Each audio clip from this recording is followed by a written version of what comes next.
इस कहानी का नाम विज्ञान के जादूगर है। यह कहानी एक छोटे से शहर के 3 बच्चों आदित्य, सिया और अर्जुन के इर्द गिर्द घूमती है, जो विज्ञान के दीवाने हैं। वे हमेशा नए नए प्रयोग करते रहते हैं और अपने आसपास की दुनिया को समझने की कोशिश करते हैं। एक दिन उन्हें एक पुरानी धूल से भरी किताब मिलती है, जिसका नाम है विज्ञान के जादूगर। इस किताब में कई अद्भुत वैज्ञानिक प्रयोग और रहस्यमयी बातें लिखी हैं, जो साधारण विज्ञान से परे हैं। जब वे इस किताब को पढ़ना शुरू करते हैं, तो उन्हें पता चलता है कि यह सिर्फ एक साधारण किताब नहीं है। इसमें छुपे हुए रहस्यों को सुलझाने पर असली जादू प्रकट होता है। जैसे जैसे वे इन प्रयोगों को करते हैं, वे खुद को विज्ञान के रोमांचक और रहस्यमयी दुनिया में पाते हैं, जहां समय, ऊर्जा और अंतरिक्ष के सिद्धांत जीवंत हो उठते हैं। यह कहानी 3 एपिसोड्स में आपके पास आएगी। एपिसोड 1, ऊर्जा का जादू। आदित्य, सिया और अर्जुन तीनों सबसे अच्छे दोस्त हैं, जो हमेशा कुछ नया सीखने और जानने के लिए उत्सुक रहते हैं। उनकी सबसे बड़ी दिलचस्पी विज्ञान में है और वे अपनी खाली समय में अलग अलग प्रयोग करते रहते हैं।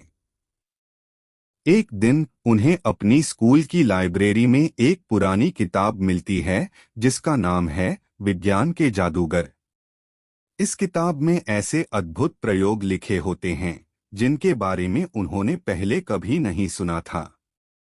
कहानी की शुरुआत एक दिन तीनों दोस्त किताब के एक अध्याय पर आते हैं, जिसका नाम है ऊर्जा का जादू।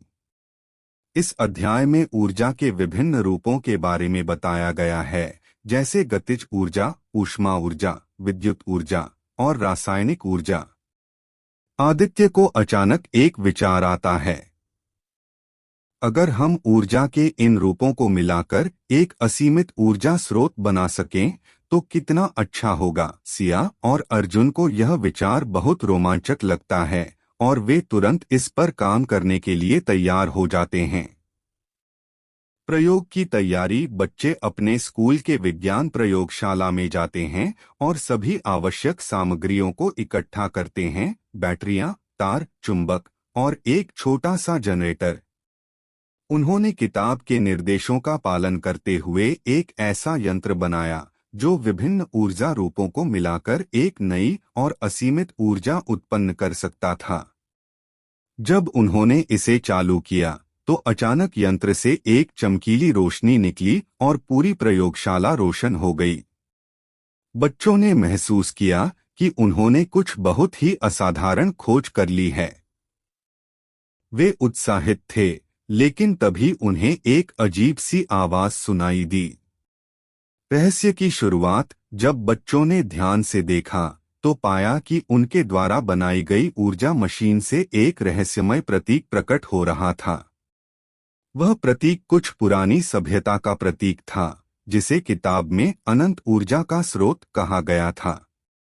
किताब में लिखा था कि यह ऊर्जा स्रोत अनंत है, लेकिन इसे इस्तेमाल करने के लिए एक शर्त है: इससे उत्पन्न होने वाली ऊर्जा को सही तरीके से नियंत्रित करना होगा, नहीं तो यह विनाश का कारण बन सकता है।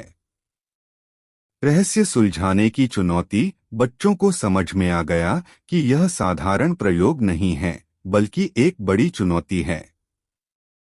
अगर उन्होंने इस ऊर्जा का सही इस्तेमाल नहीं किया, तो इसके भयंकर परिणाम हो सकते हैं।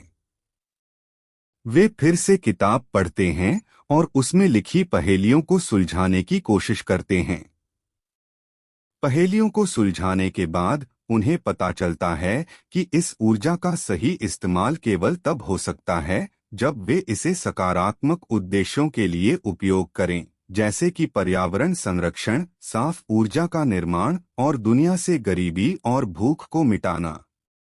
कहानी का अंत। आदित्य, सिया और अर्जुन ने इस नई ऊर्जा का इस्तेमाल करने का निर्णय लिया, लेकिन वे इसे केवल अच्छे कार्यों के लिए ही उपयोग करेंगे। उन्होंने अपने यंत्र को बंद कर दिया और उस ऊर्जा को सुरक्षित रूप से संग्रहित कर दिया।